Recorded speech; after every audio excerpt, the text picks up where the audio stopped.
Hello everyone, this is Shivangini and today we are going to discuss about past perfect tense.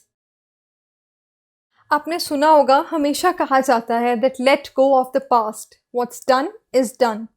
But in English grammar you cannot let go of past. Past tense जो है it is equally important as present tense and future tense. पिछले कुछ lectures में हमने past indefinite tense के बारे में पढ़ा, उसके बाद हमने डिस्कशन की पास्ट कंटिन्यूस टेंस से रिलेटेड, और आज का जो टॉपिक ऑफ डिस्कशन है वो है पास्ट परफेक्ट टेंस.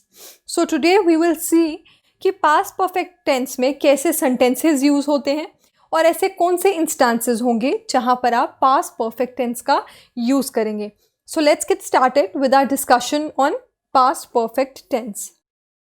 अब सबसे पहले अगर हम यूजेज की बात करें कि पास्ट परफेक्ट टेंस कहाँ यूज़ किया जाता है, तो आप जिसे देख रहे हैं I have mentioned that past perfect expresses the idea that something occurred before another action in the past. यानी पास्ट में एक पॉइंट ऑफ टाइम है, उससे भी पहले अगर कोई चीज़ हुई हो उसके लिए आप पास्ट परफेक्ट टेंस का यूज़ करते हैं. क्योंकि अगर पास्ट में कोई इंसिडेंट हुआ है तो आप पास्ट सिंपल यूज़ करोगे, लेकिन पास्ट के पॉइंट ऑफ टाइम से भी पहले अगर किसी पॉइंट ऑफ टाइम को रेफ़र करना है तब आप वहाँ पे पास्ट सिंपल नहीं पास्ट परफेक्ट टेंस का यूज़ करेंगे.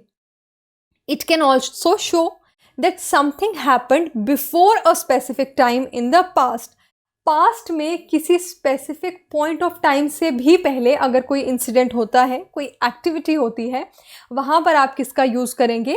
पास्ट परफेक्ट टेंस का यूज़ करेंगे. Now as you can see, अब अगर आप पास्ट परफेक्ट टेंस का यूज़ कर रहे हैं तो बहुत सारे केसेस होंगे जहां आप इसका यूज़ करेंगे. तो पहला वो जो केस है, it is related to action before something in the past. एक चीज़ तो आ गई पास्ट, यानी बीता हुआ कल, परसों या कोई भी पॉइंट ऑफ टाइम. उस पॉइंट ऑफ टाइम से भी पहले अगर कोई एक्शन कंप्लीट हो जाता है, remember the action should be completed, तो वहाँ पर आप पास्ट परफेक्ट टेंस का यूज़ करेंगे. The past perfect is formed. अब जो बेसिक मंत्रा जो मैं आपको हर टेंस में बताती हूँ कि आप कौन सा हेल्पिंग वर्ब यूज़ करोगे, कौन सा वर्ब फॉर्म यूज़ करोगे, तो पास्ट परफेक्ट टेंस के लिए जो बेसिक मंत्रा है फॉर द यूजेज वो है had plus past participle form. अगर क्वेश्चंस की बात करें, ये जो बेसिक मंत्रा मैं आपको पहले बताती हूँ, it is related to affirmative sentences. Affirmative आपको हमेशा बताया है, पॉजिटिव सिंपल सेंटेंसेस जो हैं उन्हें एफर्मेटिव कहते हैं. तो अगर आपको पास्ट परफेक्ट टेंस में एफर्मेटिव सेंटेंस कंस्ट्रक्ट करना है तो आप यूज़ करोगे हैड प्लस पास्ट पार्टिसिपल. अगर क्वेश्चंस पूछने हैं, if there is an interrogative sentence, तब आपने क्या करना है? They are indicated by inverting the subject and had, यानी हेल्पिंग वर्ब पहले आ जाएगा, हैड पहले आएगा और सब्जेक्ट बाद में आएगा. This is not something new. पहले भी टेंसेस के डिस्कशन में हमने ये चीज़ बार बार रिपीट की है कि जब आपको इंटेरोगेटिव सेंटेंस बनाना है, जब आपको किसी से क्वेश्चन पूछना है, तो सब्जेक्ट और वर्ब जो आप हेल्पिंग वर्ब यूज़ करते हो उनकी जो प्लेस है वो इन्वर्ट हो जाएगी, यानी हेल्पिंग वर्ब पहले यूज़ होगा और सब्जेक्ट उसके बाद यूज़ होगा. तीसरी जो टाइप आती है सेंटेंसेस की वो थे हमारे नेगेटिव. तो वही सेम रूल, नेगेटिव सेंटेंसेस में आप नॉट ऐड कर दोगे, यानी हैड की जगह हैड नॉट का यूज़ होगा. So see I have an example. सबसे पहले स्टेटमेंट यानी एफर्मेटिव सेंटेंस. तो एफर्मेटिव सेंटेंस में क्या लिखा है?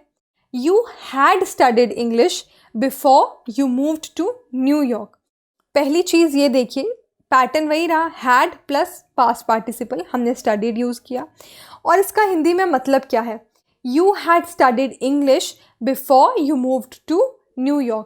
आप न्यूयॉर्क चले गए थे, पास्ट में गए थे, उससे भी पहले आपने इंग्लिश पढ़ी थी. तो पास्ट से भी जो पास्ट है, पुराना पास्ट है, उसकी बात हो रही है, इसीलिए हमने यहाँ पे पास्ट परफेक्ट टेंस का यूज़ किया.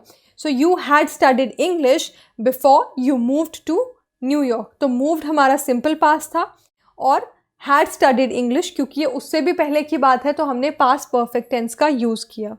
Now if you have to ask a question, इसी एफर्मेटिव सेंटेंस को अगर क्वेश्चन फॉर्म में बदलना होता, अगर आपको सवाल पूछना होता तो आप क्या करोगे, you will invert the position of subject and helping verb, यानी हेल्पिंग वर्ब पहले और सब्जेक्ट बाद में। तो यू हैड की जगह आएगा had you. Had you studied English before you move to New York? So you can see बाकी सब पैटर्न सेम रहेगा, सिर्फ सब्जेक्ट की जगह आपका हेल्पिंग वर्ब आ जाएगा और हेल्पिंग वर्ब की जगह सब्जेक्ट आ जाएगा when you want to ask a question. तीसरा टाइप जो है हमारे पास नेगेटिव सेंटेंसेस, नॉट वाले। तो इट्स वेरी सिंपल, वहाँ पे आपको सिर्फ एडिशन करनी है नॉट की। तो you had not studied English before you moved to New York. तो अगर आपको बेसिक एफर्मेटिव स्टेटमेंट्स का मंत्रा पता है, if you know the logic कि एफर्मेटिव सेंटेंस कैसे बनाए जाते हैं, देन इंटेरोगेटिव सेंटेंस बनाना और negative banana is very easy, क्योंकि नेगेटिव में सिर्फ नॉट का एडिशन होता है और इंटेरोगेटिव सेंटेंसेस में क्वेश्चन जहाँ पर आपको पूछने होते हैं वहाँ सब्जेक्ट और वर्ब की जो पोजीशन है उसको इन्वर्ट कर दिया जाता है। सबसे पहले हेल्पिंग वर्ब यूज़ किया जाता है और उसके बाद आप सब्जेक्ट को यूज़ करते हैं। So let's have a look at a couple of examples. कुछ एग्जाम्पल देखते हैं। I had never seen such a beautiful beach before I went to Kauai. तो यहाँ हैड क्यों यूज़ किया आपने? क्योंकि आप किसी जगह गए और उससे भी पहले की बात करें कि I had never seen such a beautiful beach before I went to Kauai. I did not have any money because I had lost my wallet. मेरे पास बिल्कुल पैसे नहीं थे क्योंकि मैं अपना वॉलेट खो चुका था या खो चुकी थी। आपके पास पैसे नहीं थे, आप पास्ट की बात कर रहे हो कि पास्ट में किसी पॉइंट ऑफ टाइम में आपके पास पैसे नहीं थे। क्यों नहीं थे? क्योंकि उससे भी पहले क्या हुआ था, आपका वॉलेट चोरी हो चुका था। तो पास्ट से भी पुराना पास्ट है, इसीलिए वहाँ पर आपने पास्ट परफेक्ट टेंस का यूज़ किया। Tony knew Istanbul so well because he had visited the city several times. Tony को इस्तांबुल के बारे में काफ़ी जानकारी थी। क्यों? क्योंकि वो वहाँ बहुत बार जा चुका है, मतलब उसको नॉलेज थी। पास्ट की बात करें, he had knowledge about it. और उससे भी पुरानी बात है कि उससे भी पहले वो उस सिटी को अच्छे से जानता है। That is why you have used had visited, यानी परफेक्ट फॉर्म। तो पास्ट का भी जो पास्ट होगा, वहाँ पर अगर कोई एक्टिविटी हो रही है, वहाँ का अगर कोई इंसिडेंट है, तो आप उसको पास्ट परफेक्ट टेंस में एक्सप्रेस करते हैं। Had Susan ever studied Thai before she move to Thailand? क्या थाईलैंड जाने से पहले सूजन ने कभी थाई पढ़ी है, थाई लैंग्वेज पढ़ी है?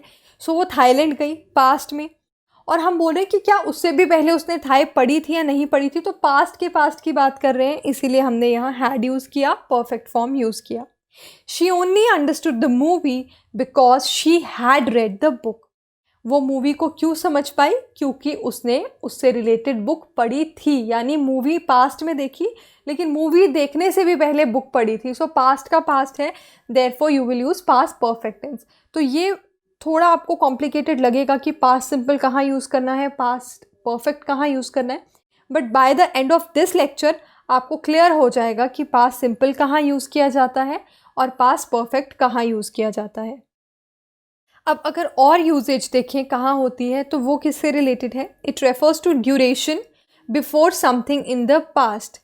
पास्ट से पहले की अगर किसी ड्यूरेशन को, किसी टाइम पीरियड को रेफर करना है तो भी आप पास्ट परफेक्ट टेंस का यूज़ करेंगे। With non continuous verbs and some non-continuous uses of mixed verbs, we use past perfect to show that something started in past and continued up until another action in the past। यानी कि past में कोई activity शुरू हुई और past में ही किसी point of time पर आकर ख़त्म भी हो गई। एक्टिविटी जब कंप्लीट हो गई, then you will use past perfect tense. For example, we had that car for 10 years before it broke down. हमारे पास वो कार 10 साल से थी जब वो ख़राब हो गई। इसका मतलब क्या है? आप पास्ट की बात कर रहे हैं, ठीक है, 10 साल पहले की बात कर रहे हैं कि आपके पास जब वो कार ख़राब हुई, ख़राब होने से 10 साल पहले तक आपके पास थी। तो जो कोई एक्टिविटी है, कोई इंसिडेंट है, वो पास्ट में शुरू हुआ और पास्ट में ही किसी पॉइंट ऑफ टाइम पर आकर ख़त्म भी हो गया। By the time Alex finished his studies he had been in London for over 8 years। जिस समय एलेक्स ने अपनी स्टडीज़ कंप्लीट की, उस टाइम पर वो लंदन में ऑलरेडी 8 साल से था। यू अंडरस्टैंडिंग, 8 साल पहले से ही लंदन में था, स्टडीज़ भी ख़त्म हो गई, everything is happening in the past and everything is being completed in the past. They felt bad about selling the house, उनको घर बेचना बुरा लग रहा था। Why? Because they had owned it for more than 40 years, क्योंकि 40 साल हो चुके थे उन्हें वो घर खरीदे हुए। तो उन्होंने घर भी पास्ट में खरीदा और बेचा भी पास्ट में। तो house is bought in the past, house is sold in the past, activity past में शुरू हुई, पास्ट में ही एक पॉइंट ऑफ टाइम पे ख़त्म हो गई, इसीलिए हम वहाँ पर पास्ट परफेक्ट टेंस का यूज़ करते हैं। और कहाँ यूज़ होगा? Important specific times with past perfect.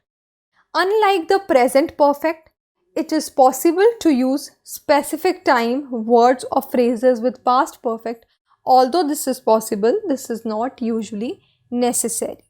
She had visited her Japanese relatives once in 1993 before she moved in with them in 1996. आप यहाँ क्या कर सकते हैं? पास्ट परफेक्ट टेंस में आप स्पेसिफिक टाइम का या स्पेसिफिक फ्रेजेस का भी यूज़ कर सकते हैं। ये कंपलसरी नहीं है कि आपको हमेशा यूज़ करना है, बट अगर आप यूज़ करेंगे दैट इज़ करेक्ट। जैसे नीचे एग्जाम्पल में था that she had visited her Japanese relatives once in 1993। वो एक बार अपने जापानीज़ रिलेटिव से कब मिलने गई? 1993 में गई। Before she moved in with them in 1996, तो पास्ट ही है। 1996 में वो उनके साथ रहने आ गई थी, वो पास्ट सिंपल है। लेकिन 1996 से भी पहले 1993 की बात कर रहे हो, पास्ट का भी पास्ट है, वो पास्ट सिंपल नहीं होगा, वो पास्ट परफेक्ट होगा।